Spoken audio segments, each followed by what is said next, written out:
Working capital management में हम लोग लास्ट प्रॉब्लम ले रहे हैं और वो है आपका प्रॉब्लम नंबर 44।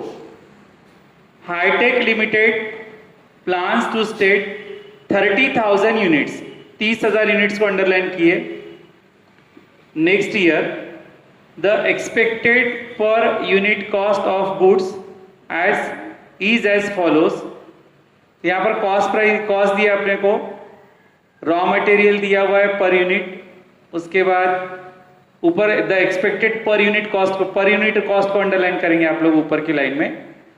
तो पर यूनिट दिया हुआ है अपने को, यहाँ पर दिया है raw material, manufacturing expenses, selling administration and financial expenses और सेलिंग प्राइस दिया हुआ है।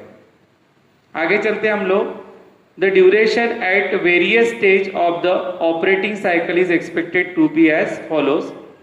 रॉ मटेरियल का स्टेज दिया हुआ है 2 मंथ्स, वर्क इन प्रोग्रेस दिया हुआ है, फिनिश गुड्स दिया हुआ है और डेटर्स दिया हुआ है।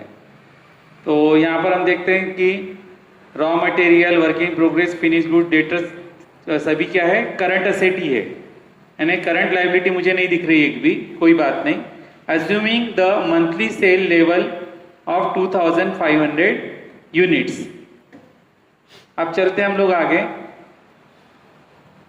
तो 2500 यूनिट्स है, तो ये दे दी 2500 को हम लोग 12 से यदि मल्टीप्लाई करके देखते हैं तो आता है आपका 30,000 यूनिट्स, यानी पर मंथ उसने बोला 2500 यूनिट्स है और एनुअल हो गया तुम्हारा 30,000 यूनिट्स।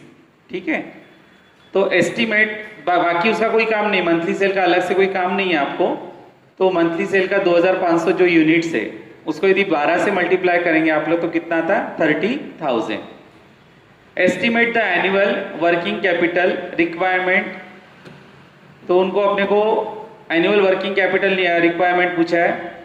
आखिरी का सेंटेंस इंपॉर्टेंट है आपके लिए, नया पॉइंट है। If cash balance is expected to be 5% of gross working capital requirements, इसको अंडरलाइन करेंगे हम लोग। If cash balance is expected to be 5% on gross working capital requirement, इसको अंडरलाइन करके रखेंगे और स्टार भी कर लेंगे। ये पॉइंट हमारा नया है और इसी पॉइंट की वजह से मैं पूरा प्रॉब्लम ले रहा हूं, बाकी इस टाइप का प्रॉब्लम हमारा इसके पहले हो चुका है। तो सबसे पहले चलते हम लोग लिखेंगे problem number 44। Problem number 44 statement of cost. Problem number 44 statement of cost. उसके बाद प्रोडक्शन दिया हुआ है अपने को 30,000 यूनिट्स। प्रोडक्शन कितना दिया हुआ है 30,000 यूनिट, 30,000 यूनिट दिया हुआ है। अब 3 कॉस्ट दिए अपने को, रॉ मटेरियल दिया हुआ है, तो रॉ मटेरियल में लिखेंगे हम लोग 30,000 यूनिट इंटू रुपीज, पर कॉस्ट है अपनी 100 रुपए, इंटू रुपीज 100। इसको मल्टीप्लाई यदि आप करते तो हो जाएगा 30 लाख, ये हो जाएगा तुम्हारा 30 लाख 30 लैक्स। उसके बाद दूसरा कॉस्ट दिया अपने को मैन्युफैक्चरिंग एक्सपेंसेस, तो मैन्युफैक्चरिंग एक्सपेंसेस को हम प्लस करेंगे। तो यहां पर फिर से 30,000 यूनिट, ये जो प्रोडक्शन है 30,000 unit into rupees 30, into rupees 30, 30,000 units into rupees 30, तो ये हो जाएगा हमारा 9 लैक्स। कितना हो जाएगा 9 लैक्स, 9 लाख। इस टाइप का हम लोगों ने प्रॉब्लम किया हुआ है, सिर्फ एक पॉइंट नया है उसमें, उसके लिए मैं करके दे रहा हूं ये प्रॉब्लम। उसके बाद है प्लस सेलिंग एक्सपेंसेस। फिर से हम लोग लिखेंगे प्रोडक्शन यूनिट कितने हैं 30,000 यूनिट्स, 30,000 यूनिट इंटू रुपीज, इसका दिया हुआ है अपने को 20, इंटू रुपीज 20 और मल्टीप्लाई किया तो कितना आएगा 6 लाख। मल्टीप्लाई किया तो कितना आ जाएगा 6 लाख, 6 लैक्स। अब इन तीनों की टोटल की है हमने तो हो जाएगा 45 लैक्स। टोटल कितनी हो जाएगी 45 लैक्स, 45 लाख जिसको बोलेंगे हम लोग total cost oblique production cost, total cost oblique production cost oblique cost of good sold, total cost oblique production cost oblique cost of good sold 45 lakhs, 45 lakhs. अब चलते हम लोग आगे। ये होगी तुम्हारी 45 है टोटल कॉस्ट। अब अपने को सिर्फ करंट एसेट दिखी है, तीनों प्रकार के स्टॉक दिया हुआ है और डेटर्स दिया हुआ है। तो चलते हम लोग सेकंड पार्ट की तरफ। Statement of net working capital, statement of net working capital, serial number, particulars, amount, amount, serial number, particulars, amount, amount. उसमें लिखेंगे number A current asset, number A लिखेंगे हम लोग current asset.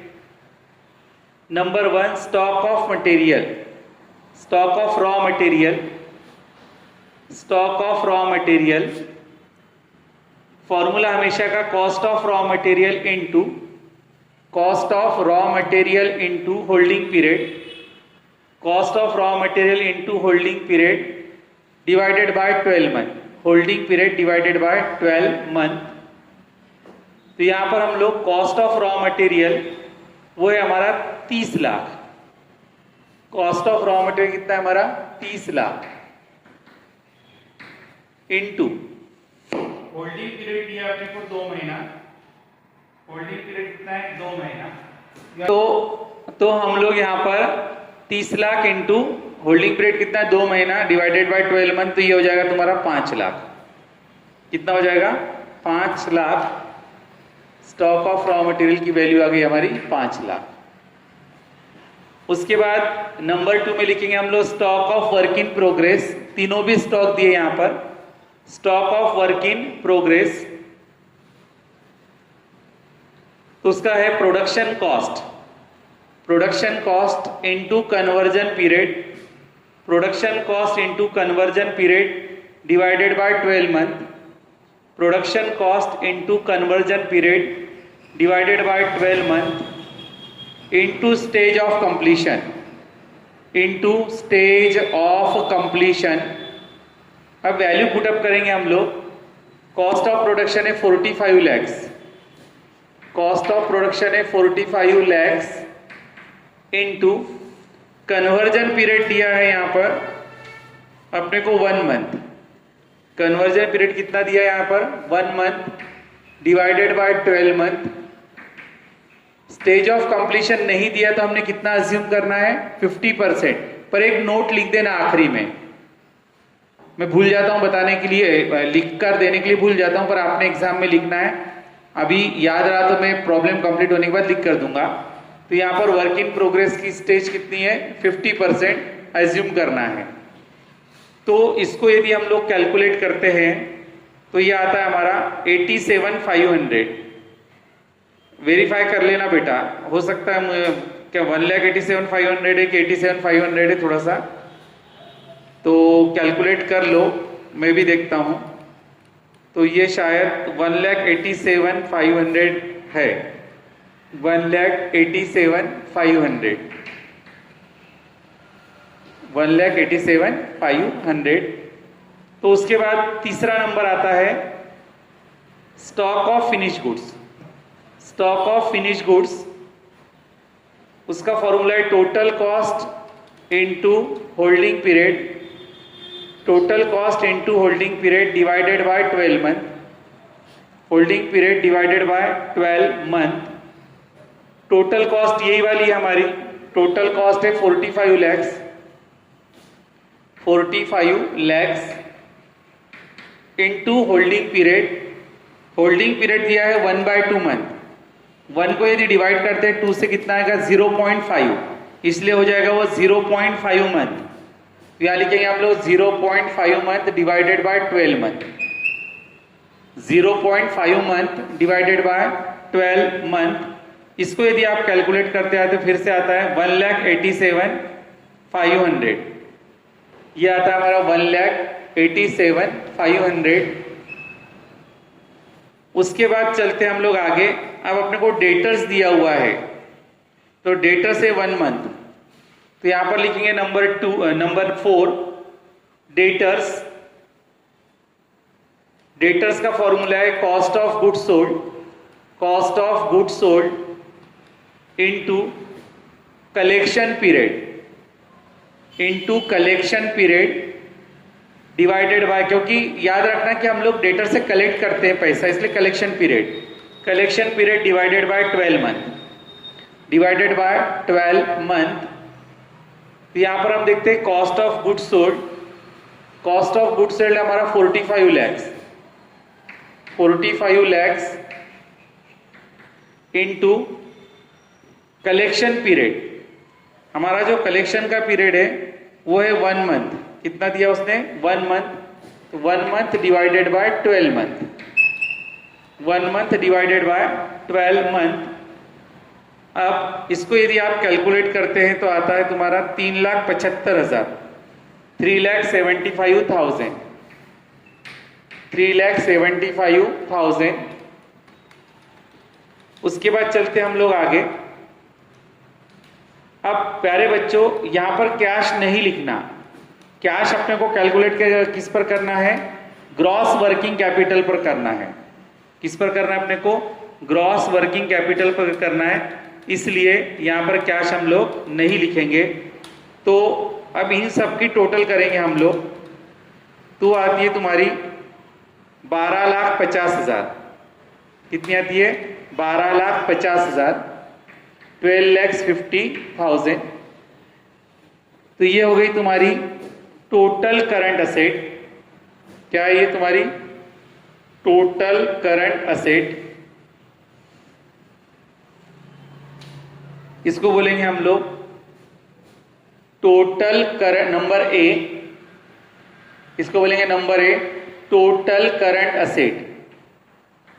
Number A total current asset, oblique में उसी को बोलते हैं हम लोग gross working capital.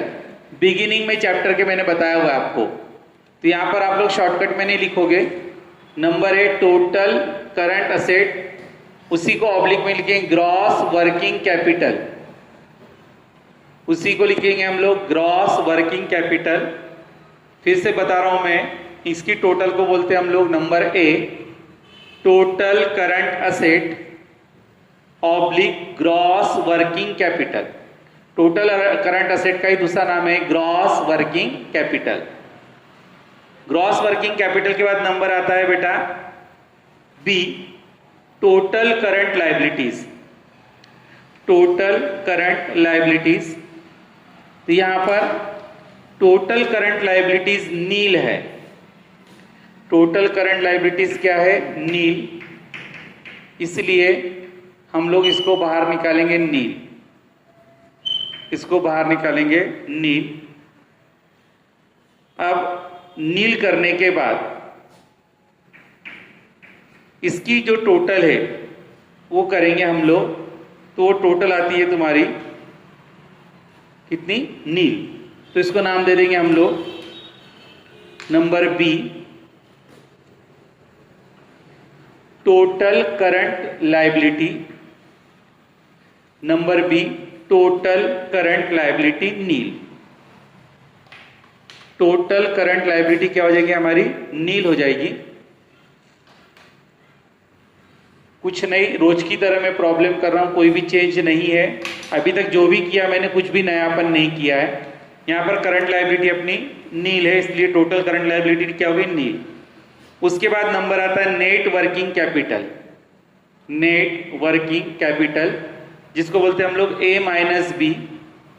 Net working capital A minus B यदि आप करते हैं तो ये आ जाएगा 12,50,000।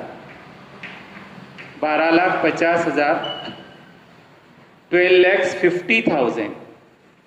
नेट वर्किंग कैपिटल है हमारा 12,50,000।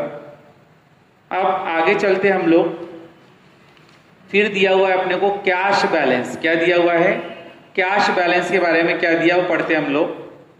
उसने बोला है cash balance is expected to be 5% of gross working capital. तो कैश बैलेंस अपने को इस नेट वर्किंग कैपिटल में प्लस करेंगे हम लोग। जैसे हम लोग कंटिंजेंसी को प्लस करते हैं या मार्जिन सेफ्टी को प्लस करते हैं, उसी प्रकार इसको क्या करेंगे, प्लस करेंगे नेट वर्किंग कैपिटल में कैश बैलेंस। और ब्रैकेट में लिखेंगे हम लोग, क्या लिखना है अपने को ब्रैकेट में, 5% ऑन ग्रॉस वर्किंग कैपिटल।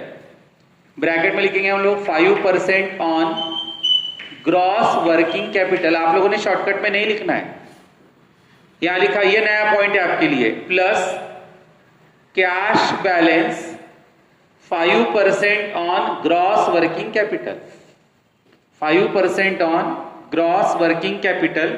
अब ग्रॉस वर्किंग कैपिटल ये है तुम्हारा 12,50,000। कितना है, 12,50,000। इसको आप लोग स्टार मार्क कर सकते हो, ये नया पॉइंट है तुम्हारे लिए। तो यहां पर हम लोग क्या करेंगे, 12,50,000 12, ये वाला नहीं ले रहा हूं मैं, ये नेट वर्किंग कैपिटल है। मैं कौन सा ले रहा हूं, ग्रॉस वर्किंग कैपिटल ले रहा हूं, ध्यान रखना। 12,50,000, 12,50,000 इंटू कितना परसेंट बोला उसने, 5% इंटू 5%। 12,50,000 यानी 12,50,000 इंटू 5%, तो ये आता हमारा 62,500। ये आता हमारा 62,500, 62,500, 62,500। अब इसकी टोटल यदि हम करते तो आता 13,12,500, 13,12,500, 13,12,500, 13,12,500, जिसको बोलेंगे हम लोग total working capital, total working capital. हम लोगों ने कंटिंजेंसीज या मार्जिन सेफ्टी की ही तरह किया है, परंतु कंटिंजेंसी या मार्जिन सेफ्टी हम लोग नेट वर्किंग कैपिटल पर निकालते हैं। किस पर निकालते हैं हम लोग, नेट वर्किंग कैपिटल पर निकालते हैं, परंतु यहां पर अपने को किस पर निकालना है, कैश ग्रॉस वर्किंग कैपिटल। और ग्रॉस वर्किंग कैपिटल का ही दूसरा नाम क्या है, टोटल करंट असेट। तो ये बेटा इसमें ये एक नया पॉइंट था, उसके बाद कुछ भी बाकी प्रॉब्लम में नहीं था। तो यहां पर हमारा बेटा प्रॉब्लम तो कंप्लीट होता है। तो आप लोग टेबल मिटा देंगे और एक नोट लिखेंगे। टेबल मिटाने के बाद क्या लिखेंगे, एक नोट लिखेंगे। टेबल बंद कर दो, लिखो NOTE नोट। नोट लिखा, नीचे लिखो in this problem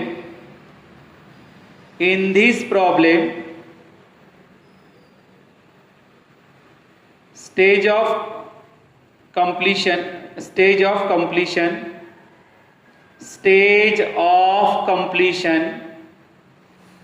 for work in progress,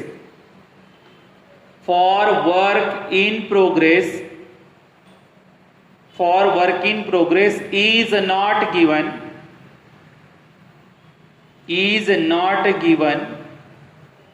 therefore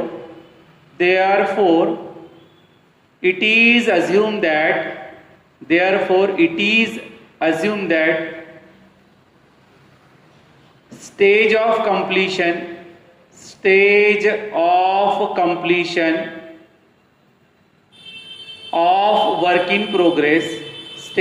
completion of work in progress is 50%। मैंने आपको बार बार बताकर रखा है, यदि स्टेज ऑफ कंप्लीशन दिया होगा अच्छी बात है, नहीं दिया होगा वर्क इन प्रोग्रेस के लिए तो उसके लिए कितना लेना, हमेशा 50% अपने को लेना है। पर अपने को कई इंस्ट्रक्शंस दिए होंगे, जैसे एक प्रॉब्लम मैंने करके दिया, वहां रॉ मटेरियल कितना लिया था 100% और बाकी चीजें 50-50 ली थी, वेजेस और ओवरहेड्स। तो कई इंस्ट्रक्शंस कुछ दिए होंगे, तो उसके लिए भी घबराने की आवश्यकता नहीं है। मैंने आपको उस टाइप का भी प्रॉब्लम करके दिया, तो उस टाइप से आपको सॉल्व करना पड़ेगा यदि इंस्ट्रक्शंस होंगे। यदि इंस्ट्रक्शंस नहीं होंगे तो अपने को क्या करना है, 50% ही लेना है। तो बेटा ये इस चैप्टर का लास्ट प्रॉब्लम था, प्रॉब्लम नंबर 44। इसके साथ ही बेटा प्रॉब्लम नंबर ये अपना वर्किंग कैपिटल मैनेजमेंट चैप्टर यहाँ पर क्लोज होता है। और चैप्टर बहुत कठिन नहीं है, बहुत आसान है। थोड़ा सा इसको यदि आपने बार बार वीडियो सुना तो आपको ध्यान में आ जाएगा। तो थैंक यू।